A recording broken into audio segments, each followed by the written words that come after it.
మీ ఎలాంటి వ్యాపార ప్రకటనలకైనా వెంటనే మా ఛానల్ సంప్రదించండి. అందరికీ నమస్కారం. నేను శిరీష. ప్రస్తుతం మనతో పాటు ఉన్నారు ప్రముఖ ఆధ్యాత్మికవేత్త జ్యోతిష పండితులు శేషగిరిరావు గారు. గురుగారితో మాట్లాడతాం. నమస్కారం గురు. గురుగారు, ఈ జూన్ మాసంలో ద్వాదశి రాశులైన మొదటి రాశి మేషరాశి వారికి ఎలా ఉండబోతుంది అంటారు? ఎలాంటి జాగ్రత్తలు తీసుకోవచ్చు అంటారు? ఈ మాసంలో వీరికి గ్రహ గోచారం ఎలా ఉంటుందంటారు? మేషరాశి వారికి అయితే కనుక ఎక్కువ శాతం మంచి ఫలితాలే ఈ నెల కూడా కనపడుతున్నాయి. సో మనం గత కొద్ది నెలలుగా మేషరాశి వారికి ఉన్నంతలో కొద్దిగా మంచి ఫలితాలు అంటే ఏళ్ళనాడు శని అనేది వీళ్ళకి నడుస్తున్నప్పటికీ కూడా దాని ప్రభావం వల్ల అయ్యే పనుల్లో కొద్దిగా ఆలస్యం ఉండొచ్చు. కానీ మొత్తం మీద అయితే కనుక వీరు అనుకున్న లక్ష్యాలు పూర్తి చేసుకోగలగటం అనేది అయితే కనుక మనం కొద్దిగా మెచ్చదగిన ఫలితంగానే చెప్పచ్చు. సో మొదటి నుంచి గత కొద్ది నెలలుగా వీళ్ళకి చెప్తున్న ఏదైనా సరే లోపాలుగా మనం చెప్తుంటే రెండు విషయాల్లో ఎక్కువ చెప్తున్నాం. ఏంటి అంటే కనుక పదే చెప్తున్న విషయాల్లో ఆరోగ్యం ఒకటి కొద్దిగా మధ్యలో డిస్టర్బ్ అవుతూ ఉంటుంది అనేది ఒకటి. రెండోది వచ్చేప్పటికీ ఇరుగు పొరుగు వాళ్ళు లేదా బంధుమిత్రాదులతో ఏవైనా సరే చిన్న గొడవలు, కలతలు, అపార్థాలు ఇలాంటివి ఉంటాయి. కానీ మిగతా విషయాల్లో ఎక్కువగా సానుకూలమైన ఫలితాలే కనపడుతున్నాయి. సో అందుకని మరీ ఇబ్బందికరమైన పరిణామాలు అయితే కనుక ఇంకా కొద్ది రోజుల దాకా లేదు. కొద్దిగా వచ్చే ఏడాది నుంచి మనకి కొద్దిగా వీళ్ళకి ఇబ్బందులు ప్రారంభమవుతాయి ఎక్కువ. ఎందుకంటే అక్కడి నుంచి వీళ్ళకి గోచార శని రాశిలోకి రావటం అనేది ఉంటుంది. సో అందుకని అక్కడి నుంచి ఇంకా కొద్దిగా ఇబ్బందికర ఫలితాలు ఉంటాయి. ఇంకా టైం ఉంది కాబట్టి. బట్ ఓవరాల్గా అయితే ఇంకా కొన్నాళ్ళు అయితే కనుక మరీ విషమ ఫలితాలు అయితే కనుక చాలా అరుదుగా ఉంటాయి. ఈ విషమ ఫలితాలు ఎప్పుడు ఉంటాయి అంటే కనుక మనం ఎప్పుడైనా సరే గోచారాన్ని వారి యొక్క జన్మజాతకాన్ని కొద్దిగా సమన్వయం చేసుకున్నప్పుడు మాత్రమే. ఇప్పుడు మనం బ్రహ్మాండంగా ఉంది అంటాం అనుకోండి, అబ్బే నాకు అలా లేదనే వాళ్ళు కూడా ఉంటారు అక్కడక్కడ. ఎందుకంటే మరి వ్యక్తిగత జాతకం ఇప్పుడు ఆల్రెడీ ఇక్కడ ఏళ్ళ నడుస్తుంది.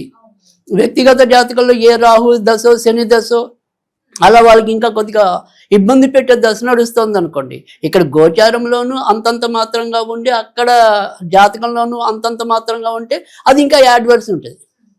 అలా కాకుండా గోచారం కొంత బాగుండి అక్కడ కొద్దిగా చెడు తక్కువ ఉందనుకోండి, కనీసం కొంత నిలదొక్కుంటారు. అంటే ఇది పాడైపోయి అది పాడైపోయింది అనుకోండి, ఒకసారి చాలా డేంజర్ ఉంటుంది. అంటే కొంతమంది చూస్తూ ఉంటాం మనం, పాప అన్ని బ్రహ్మాండంగా ఎదిగిన వాళ్ళు కూడా హఠాత్తుగా పాడైపోతూ ఉంటారు. ఓ రాత్రి అన్ని అప్పులు పెట్టేసి ఎక్కడికో పరిగెత్తాల్సిన పరిస్థితి, వాళ్ళకి వీళ్ళకి తప్పించుకు తిరగాల్సిన అవమానాలు. సో అలాంటివన్నీ కూడా ఉంటాయి. కానీ మనం ఏం చేస్తామంటే ఎక్కువ శాతం మంచి ఉంది అని చెప్తున్నాం గోచారం. సో ఆ మంచిని సాధ్యమైనంత వరకు మనం కూడా అంటే సాధారణంగా ఏమవుతుందంటే మేషరాశి వాళ్ళు కొన్నది ప్రధానంగా అంటే ఇప్పుడున్న గోచారం కాదు, ఆ రాశికునే లక్షణాలు ఏవైతే ఉంటాయో ఆ రాశికున్న లక్షణాల్లో వాళ్ళకి ఉన్న రెండు ప్రాథమిక అంశాలు. ఒకటి తొందరపడతానం ఉంటుంది. అంటే ముందెప్పుడు కూడా చేసేస్తారు, చేసిన తర్వాత ఆలోచిస్తారు, అదొక లోపం. తర్వాత రెండోది మనసులోకి వచ్చింది ఏది కూడా ఆపుకోలు, అయిపోవాలి అసలు ముందు చేయాల్సింది చెప్పేయాలి, ఎవరికొకరికి చెప్పాలి, అదే అయిపోవాలి కూడా. సో దీనివల్ల ఒక్కోసారి మనకి ఏళ్ళనాడు శని అనేది ఏంటంటే అది ఎప్పుడు కూడా అసలు మామూలుగానే శని ఎప్పుడు కూడా లేట్ చేస్తాడు ఆయన యొక్క లక్షణం. అలాంటిది ఇక్కడేమో వీళ్ళకి ఏళ్ళనాడు శని నడుస్తున్నప్పుడు పెద్ద అంటే ఏవో రకమైన అవాంతరాలు ఎదురవుతూ ఉంటాయి. కానీ వీళ్ళకి ఏంటంటే అవాంతరాలు ఎదురైతే వీళ్ళు ఇంకా బీపీ వస్తుంది, ఫాస్ట్గా అయిపోవాలి. దానివల్ల ఏమవుతుంది, ఆ తొందరపాటులో ఒక్కోసారి వ్యతిరేక నిర్ణయాలు తీసుకుంటారు. సో అందుకని మనం ఆ నిర్ణయాలు తీసుకోవడంలో కొంత నియంత్రణ చూపిస్తే చాలా అద్భుతమైన గోచారం అయితే కనుక ప్రస్తుతం అయితే కనుక మేషరాశి ఉంది. మరీ అంత భయపడక్కల. మరి విద్యార్థులకు ఎలా ఉంటుందంటారండి ఈ మాసంలో?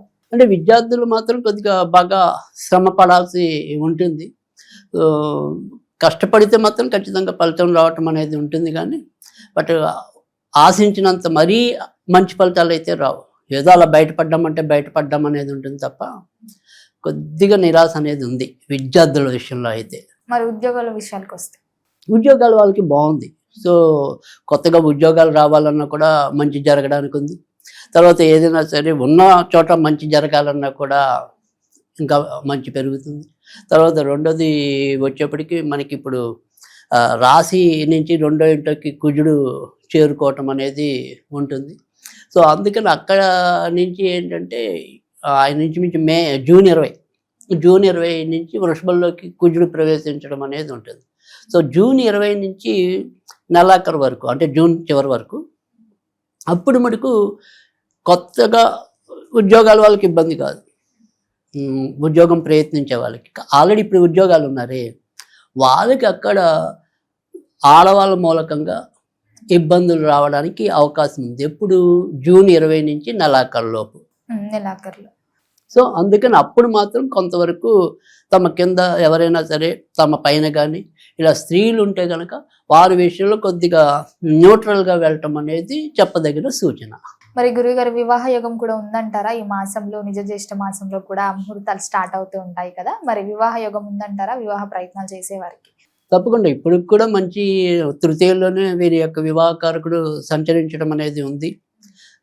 కానీ మనకి జూన్ 12కి వచ్చేప్పటికి గురుశుక్రులు ఇద్దరు కూడా చతుర్థంలో కలవటం అనేది ఉంటుంది.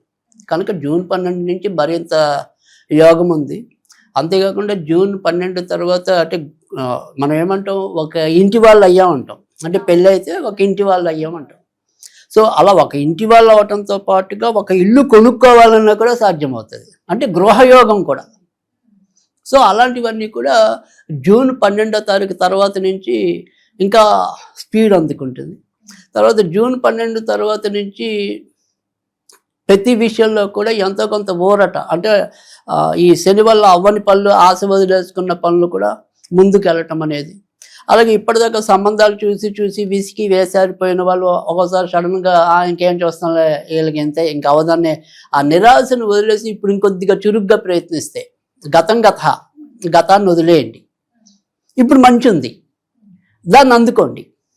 సో అందుకని వదలొద్దు, నిరాశ పడద్దు, కొద్దిగా గట్టిగా ప్రయత్నించండి, పెళ్ళి అవుతుంది. మరి ఎవరికైతే వివాహం జరిగి సంతానం లేదో వారికి సంతాన యుగం కూడా ఉందంటారా మరి ఈ మాసంలో?